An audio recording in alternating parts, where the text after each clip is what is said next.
Good morning dear student.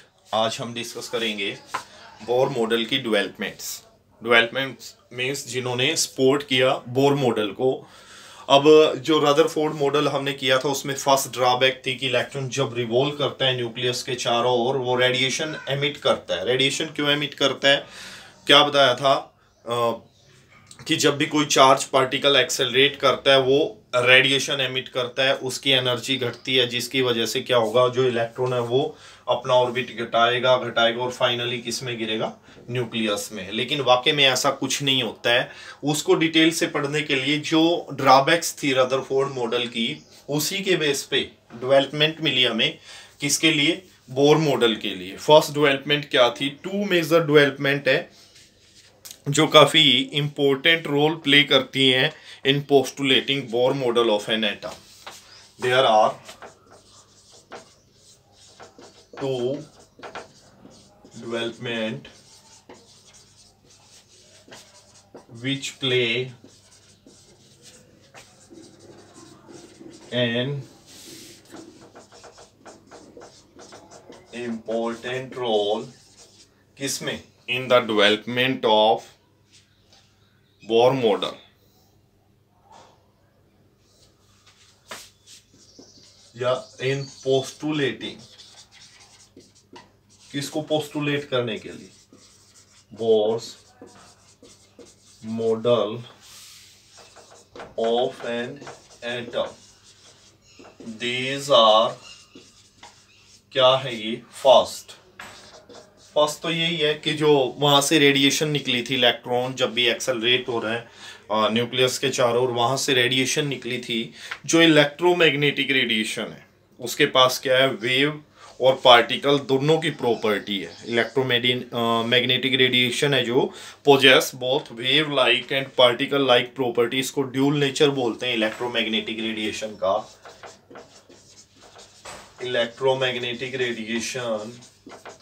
Electromagnetic जो radiation होती है पोजेस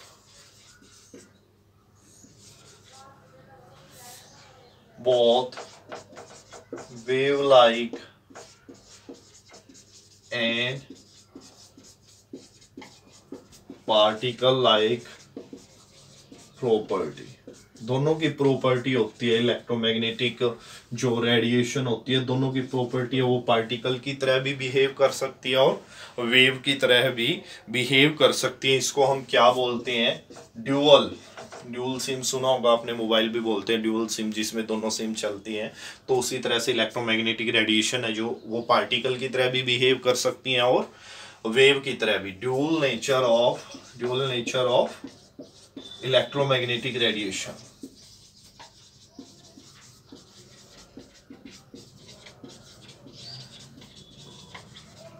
जो इलेक्ट्रोमैग्नेटिक रेडिएशन है। दूसरी डेवलपमेंट है जो एक्सपेरिमेंटल रिजल्ट हुए। एक्सपेरिमेंटल रिजल्ट्स रिगार्डिंग किसको लेके?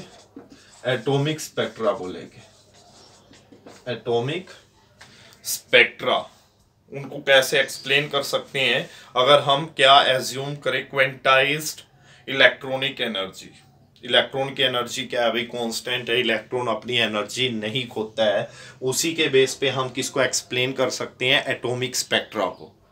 हम क्या कह रहे हैं? पहले पोस्टुलेट में हम ये कह रहे हैं इलेक्ट्रॉन लगातार एनर्जी एमिट करता है, उसमें बताया था हमने रदरफोर्ड मॉडल की ड्रॉबैक में। लेकिन जो एक्सपेरिमेंटल रिजल्ट है किसके? एटॉमिक स्पेक्ट्रा के। एटॉमिक स्पेक्ट्रा के। अब कहेंगे बच्चे एटॉमिक स्पेक्ट्रा क्या है? जो वेव निकलेंगी ना, किस तरह की वेव जो निकलेंगी बाहर, उनको तभी एक्सप्लेन किया जा सकता है जब हम इलेक्ट्रॉन की एनर्जी उसको क्या मान ले? Quantised constant. Experimental results regarding atomic spectra can be explain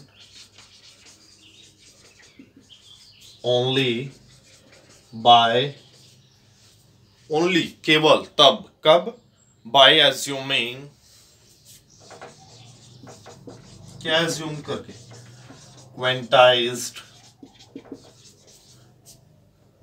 electronic energy, electron की एनर्जी को क्या मान के, क्वांटाइज्ड मान के, कांस्टेंट मान के। अब हम क्या करेंगे, इन दोनों डेवलपमेंट को डिस्कस करेंगे वन बाय वन। काफ़ी लंबा टॉपिक है ये। आज हम वेव नेचर को ही एक्सप्लेन कर पाएंगे जो इलेक्ट्रोमैग्नेटिक रेडिएशन का है। Let us discuss both these development one by one। एक काम करेंगे बच्चे, यहाँ स्टार लगा लेंगे भाई। मेन टॉपिक यहाँ से, मेन टॉपिक यहाँ से है डेवलपमेंट। एक ये डेवलपमेंट पढ़ेंगे, ये भी डेवलपमेंट पढ़ेंगे, और इन दोनों को मिला के फिर क्या मिलेगा हमें, बोर मॉडल। बोर मॉडल अभी नहीं देंगे हम, बोर मॉडल तभी मिलेगा हमें जब हम ये डेवलपमेंट डिटेल से पढ़ चुके होंगे। तो फर्स्ट जो अपनी डेवलपमेंट है, वेव नेचर है जो इलेक्ट्रोमैग्नेटिक रेडिएशन का, वो पढ़ेंगे। पार्टिकल नेचर भी पढ़ेंगे, इसमें वेव नेचर पढ़ेंगे, पार्टिकल नेचर पढ़ेंगे, फिर हम एटॉमिक स्पेक्ट्रा के बारे में पढ़ेंगे। इसी टॉपिक के अंडर में आते हैं ये दोनों टॉपिक। काफी लेंथी टॉपिक है। जब ये टॉपिक पूरा होगा उसके बाद ही हम बोर मॉडल को डिस्कस कर पाएंगे। सबसे पहले है wave nature of electromagnetic radiation. इसी टॉपिक में wave nature of electromagnetic radiation. Electromagnetic radiation का वेव नेचर। वेव नेचर क्या होगा उसको डिस्कस करेंगे इस टॉपिक में। दूसरा नाम क्या है इसका, electromagnetic wave theory. Electromagnetic wave theory क्या बताया आपको, हम डिस्कस करेंगे इलेक्ट्रोमैग्नेटिक जो रेडिएशन है हमारी, उसका वेव नेचर। और दूसरा नाम क्या है इसका, electromagnetic wave theory. James Maxwell 1870 में क्या पॉइंट किया कि जब भी किसी इलेक्ट्रिकली चार्ज पार्टिकल को मूव करते हैं, जैसे इलेक्ट्रॉन है वो चार्ज पार्टिकल है, जब भी उसको एक्सेलरेट करते हैं तो एक्सेलरेट करने से क्या होगा, अल्टरनेटिंग इलेक्ट्रिक और मैग्नेटिक फील्ड प्रोड्यूस होंगे और ट्रांसमिट होंगे इन the form of waves। James Maxwell pointed out that when a क्या charge particle, electrically charged particle, when an electrically charged particle moves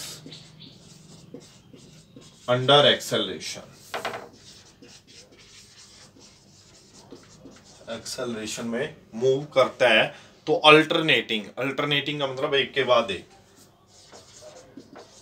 alternating electric and magnetic field. Alternating क्या कह रही है, James Maxwell ने क्या बताया कि जब भी कोई इलेक्ट्रिकली चार्ज पार्टिकल मूव करता है, एक्सेलरेशन हो इसके पास, अल्टरनेटिंग इलेक्ट्रिक और मैग्नेटिक फील्ड प्रोड्यूस होंगे। Alternating electric and magnetic field are produced and transmit होंगे। ये किसकी फॉर्म में, वेव की फॉर्म में, and transmitted in the form of waves. Wave की फॉर्म में ट्रांसमिट होंगे। क्या कह रहा है, जब भी कोई चार्ज पार्टिकल एक्सेलरेट होता है तो इलेक्ट्रिक और मैग्नेटिक फील्ड प्रोड्यूस होते हैं, ये मूव करते हैं किसकी फॉर्म में, इन द फॉर्म ऑफ वेव्स। और ये जो कॉमन फॉर्म है इस तरह की वेव्स को, एक्स रेज होगी, गामा रेज होगी, लाइट होगी, हीट होगी, ये सारी इसी की फॉर्म है। सच कॉमन फॉर्म, जो कॉमन फॉर्म है वो कौन कौन सी है, ऑफ वेव्स। वेव्स की कौन कौन सी है ये common form, of waves are, X rays, gamma rays, heat होगी, हीट भी इसी में आती है, और लाइट भी हो सकती है। लाइट भी तो पार्टिकल और वेव की तरह बिहेव करती हैं। आप फिजिक्स में पढ़ोगे कि दोनों तरह के बिहेवियर होते हैं। और इस तरह की जो वेव्स होती हैं जिनके पास इलेक्ट्रिक और मैग्नेटिक फील्ड अल्टरनेटिंग पोजीशन में होते हैं, इस तरह की वेव को हम क्या बोलते हैं? इलेक्ट्रोमैग्नेटिक वेव्स या electromagnetic radiation. These waves are known as electromagnetic waves or electromagnetic radiation।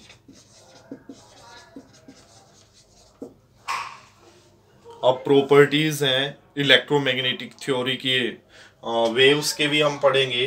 फिलहाल हम क्या पढ़ेंगे? जो इलेक्ट्रोमैग्नेटिक थ्योरी हमने बताई है उसके मेन फीचर्स क्या हैं। मेन फीचर्स क्या हैं?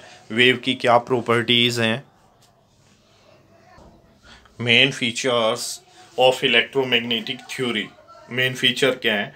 पहला है जो रेडिएशन है। रेडिएशन कौन सी? इलेक्ट्रोमैग्नेटिक रेडिएशन है। उसके पास क्या होंगे? इलेक्ट्रिक फील्ड भी होगा और मैग्नेटिक फील्ड भी होगा।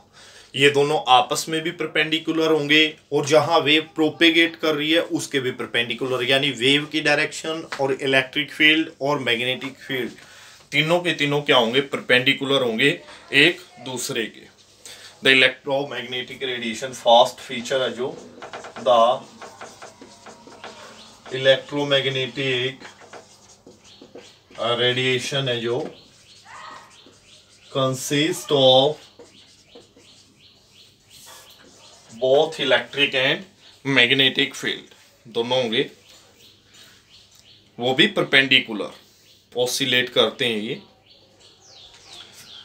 Consist of electric and magnetic field. कैसे ऑसिलेट करते हैं इलेक्ट्रिक और magnetic field? Oscillating perpendicular to each other.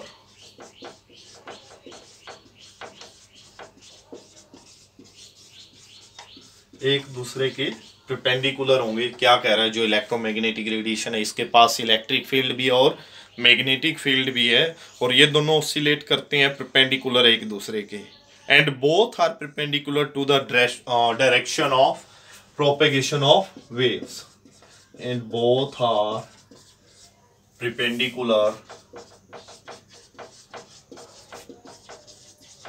किसके? To the direction of propagation of wave. Wave जहां प्रोपेगेट कर रही है उसके भी परपेंडिकुलर। तो अभी हम तीनों एक्सिस लेते हैं। ऐसे ले लिया हमने, यहां पे मान लिया वेव प्रोपेगेट कर रही है। तीन एक्सिस हो गए, एक एक्स एक्सिस हो गई, इस तरफ लेते हैं हम इसको थोड़ा। ये क्या हो गया अपना? एक्स एक्सिस, ठीक है, क्योंकि 3D स्ट्रक्चर हो गया ये एक्स एक्सिस है। और थोड़ा सा इसको स्लाइटली इस तरफ मोड़ते हैं, ये वाई एक्सिस और जेड एक्सिस। ये अपना वाई एक्सिस हो गया और ये अपना जेड एक्सिस हुआ। अब जो मैग्नेटिक फील्ड है वो मान लिया वाई एक्सिस के अलोंग जाएगा, वाई एक्सिस के अलोंग जाएगा ऐसे। ये क्या हुआ? अपना मैग्नेटिक फील्ड।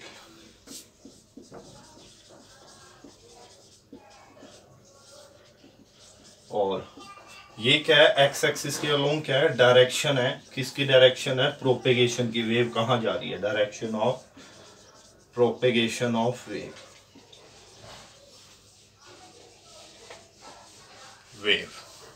और जो अपना इलेक्ट्रिक फील्ड है वो मान लिया जा रहा है जेड एक्सिस के अलोंग, जेड एक्सिस के अलोंग। ये कैसे जाएगा जेड एक्सिस के अलोंग, ऐसे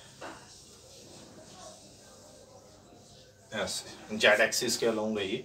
अब चाहे तो यहाँ से जेड एक्सिस के अलोंग ऐसे जाएगा ये सीधा का सीधा, ठीक है। इसको क्या लिखेंगे हम, इलेक्ट्रिक फील्ड। तो आप ध्यान से देखेंगे, इसको बार बार बनाकर देखेंगे कि एक्स एक्सिस के अलोंग क्या डायरेक्शन है, ये किसकी डायरेक्शन है, वेव जा रही है एक्स एक्सिस के अलोंग, जबकि जो जेड एक्सिस है उसके अलोंग कौन जा रहा है, इलेक्ट्रिक फील्ड। और जो मान लिया ये है, देखो आपकी तरफ एक्स, यहाँ तो वेव जा रही है और यहाँ क्या है, ये मान लिया इलेक्ट्रिक फील्ड की डायरेक्शन, ऐसे वेव होंगी इलेक्ट्रिक फील्ड की, ये क्या है मैग्नेटिक फील्ड, ऐसे वेव होंगी मैग्नेटिक फील्ड की, बट बोर्ड पे आपको ये ऐसा ही दिखाई देगा। ये अपनी होगी फर्स्ट फीचर, किसका फीचर, इलेक्ट्रोमैग्नेटिक थ्योरी का। सेकंड फीचर है अनलाइक साउंड वेव और वाटर वेव, जैसे साउंड वेव होती हैं और वाटर वेव्स होती हैं, उनको किसकी आवश्यकता होती है, माध्यम की आवश्यकता होती है फॉर प्रोपेगेशन। प्रोपेगेशन मतलब ट्रैवल करने के लिए, जबकि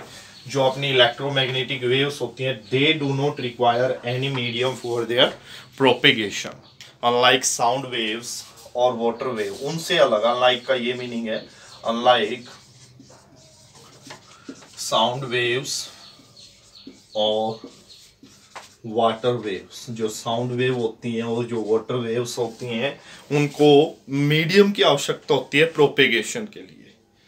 तो क्या लिखेंगे इसमें, अनलाइक साउंड वेव और वाटर वेव्स, जो इलेक्ट्रोमैग्नेटिक वेव्स हैं, the electromagnetic waves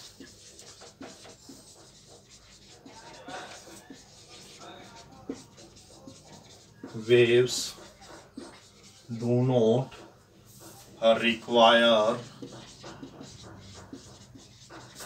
any medium for their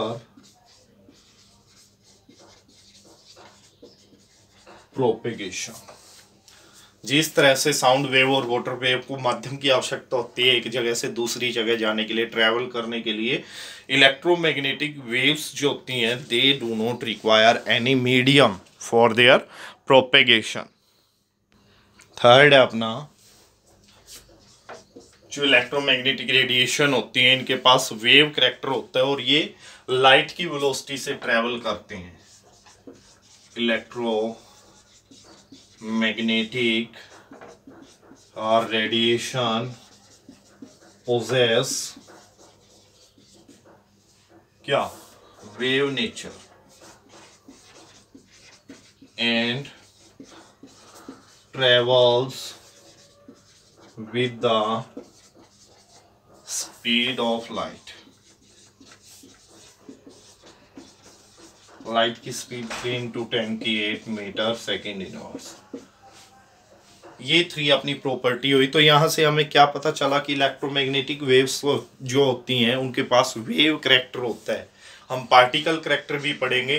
देखो हमने दो डेवलपमेंट बताई है, पहला तो इलेक्ट्रोमैग्नेटिक रेडिएशन के पास वेव करैक्टर भी होते हैं, पार्टिकल करैक्टर भी होता है। फिर एटॉमिक स्पेक्ट्रा को तभी एक्सप्लेन कर पाएंगे जब हम क्या रिगार्ड कर क्या मान लें क्वांटाइज्ड इलेक्ट्रॉनिक एनर्जी लेवल, वो हम बाद में डिस्कस करेंगे। फिलहाल हम वेव नेचर डिस्कस कर रहे थे, कल नेक्स्ट जो टॉपिक होगा उसमें हम डिस्कस करेंगे पार्टिकल नेचर। फिलहाल हम प्रॉपर्टी पढ़ते हैं, जो वेव होती है अपनी वेव मोशन होती है उसकी करैक्टरिस्टिक पढ़ेंगे हम। अब हमें वेव मोशन को डिटेल से जानने से पहले हमें ये पता हो कि वेव के पास क्या क्या प्रॉपर्टी होती है। अब जो वेव है उसकी वेवलेंथ भी होती है, फ्रीक्वेंसी भी होती है, एम्पलीट्यूड भी होता है। तो इनके बारे में हम पढ़ेंगे क्या क्या होता है। सबसे पहले वेवलेंथ किसको बोलते हैं, नाम से तो पता चल रहा है वेव की लेंथ, एक वेव की लेंथ। तो अभी मान लिया एक वेव लेते हैं, ये वेव है अपनी, ठीक है। जो ऊपर वाला पार्ट होता है इसको बोलते हैं हम क्रस्ट, और जो नीचे वाला पार्ट होता है इसको बोलते हैं ट्राफ। ये बोलते हैं क्रस्ट और ये क्या है, ट्राफ। एक वेव कहां से कहां तक बनी, यहां से लेके यहां तक। तो हम ये कह सकते हैं ये क्या होगी, दोनों क्रस्ट। दो लगातार क्रस्ट के बीच क्या डिस्टेंस है, वो भी वेवलेंथ है। या कहां से कहां, यहां से यहां तक बनती है दो लगातार ट्रफ के बीच, क्योंकि ट्रफ यहां से शुरू हुई, अगली ट्रफ जहां शुरू होती है। दो लगातार और क्रस्ट के बीच का डिस्टेंस भी क्या कहलाता है, वेवलेंथ, लैम्डा से रिप्रेजेंट होता है ये, ठीक है। और दो लगातार ट्रफ के बीच का जो डिस्टेंस होता है, ट्रफ का डिस्टेंस लूं यहां से लेके, ट्रफ कहां से शुरू हो रही है, यहां से शुरू हो रही है, यहां से लेके यहां तक, इस डिस्टेंस को भी हम क्या बोल सकते हैं, वेवलेंथ। तो वेवलेंथ क्या हुई, wavelength it is the distance between two consecutive means लगातार क्रस्ट और two consecutive trough. wavelength is the distance between two consecutive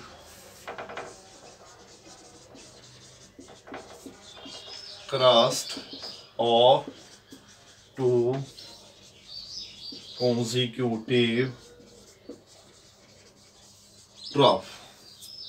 क्या है, वेवलेंथ डिस्टेंस है किसके बीच, बिटवीन टू कॉन्जिक्यूटिव क्रस्ट, दो लगातार क्रस्ट के बीच और दो लगातार ट्रफ के बीच, और किससे डिनोट होता है, लैम्डा से। It is denoted by lambda, its unit is angstrom. क्या बोलते हैं इसको, एंगस्ट्रॉम, या मीटर में भी इसको एक्सप्रेस कर दिया जाता है। 1 angstrom is equal to 10⁻10 metre. एक ये कन्वर्जन फैक्टर आप याद रखेंगे। वैसे तो हम इसको यूनिट फैक्टर में डिस्कस कर चुके हैं। फर्स्ट प्रॉपर्टी हुई वेवलेंथ, किन्हीं दो क्रस्ट या किन्हीं दो ट्रफ के बीच का जो डिस्टेंस है उसको हम क्या बोलते हैं, वेवलेंथ। उसके बाद आती है फ्रीक्वेंसी। फ्रीक्वेंसी सेकंड जो अपनी प्रॉपर्टी है वेव की, फ्रीक्वेंसी क्या होती है, कितनी वेव पास होती है एक गिवन पॉइंट से एक सेकंड में, नंबर ऑफ टाइम्स। और वेव फ्रीक्वेंसी न्यू से रिप्रेजेंट करते हैं। फ्रीक्वेंसी इज द नंबर, संख्या है, नंबर ऑफ टाइम्स, कितनी बार, number of times a wave pass through a given point in 1 second। एक सेकंड में दिए हुए बिंदु से कितनी वेव गुजरती हैं, और इसका सिंबल क्या है, new.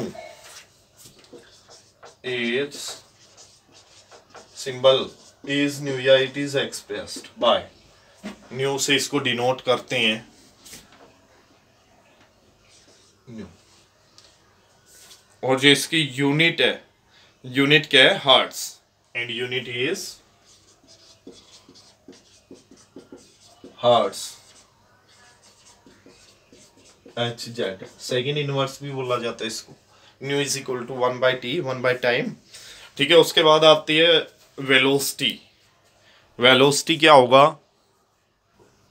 Distance travel by wave in 1 second. एक सेकेंड में कितना डिस्टेंस ट्रेवल करती है, it is the distance travel by wave in 1 second. C से डिनोट होता है डिस्टेंस ट्रेवल, दूरी तय की जो, बाय वेव इन 1 सेकेंड, एक सेकेंड में।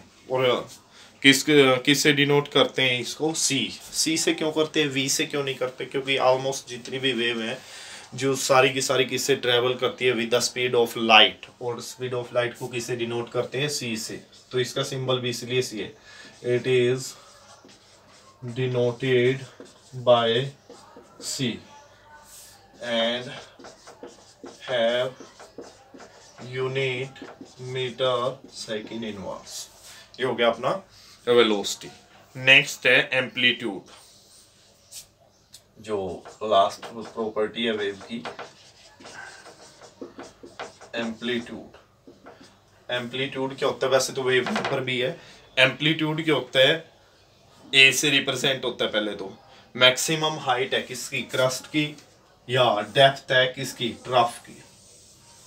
ये हाइट, ये एम्पलीट्यूड कहलाती है। ये डेप्थ बोलते हैं, इसके हाइट नहीं है क्योंकि डाउनवर्ड है। ठीक है, तो एम्पलीट्यूड क्या है, amplitude is the maximum height of crust और डेप्थ ऑफ ट्रफ। किससे डिनोट करते हैं इसको, ए से। और किस में एक्सप्रेस करेंगे, किस में, मीटर में भी हो सकती है, सेंटीमीटर में भी हो सकती है, डिस्टेंस ही हो गई के हिसाब से। It is denoted bye A. Last है हमारा wave number.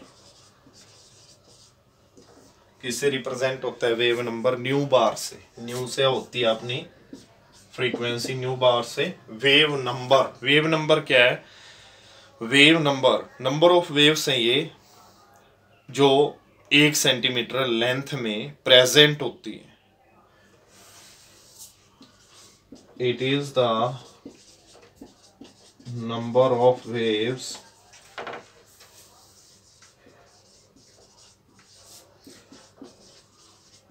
present in 1 centimeter length.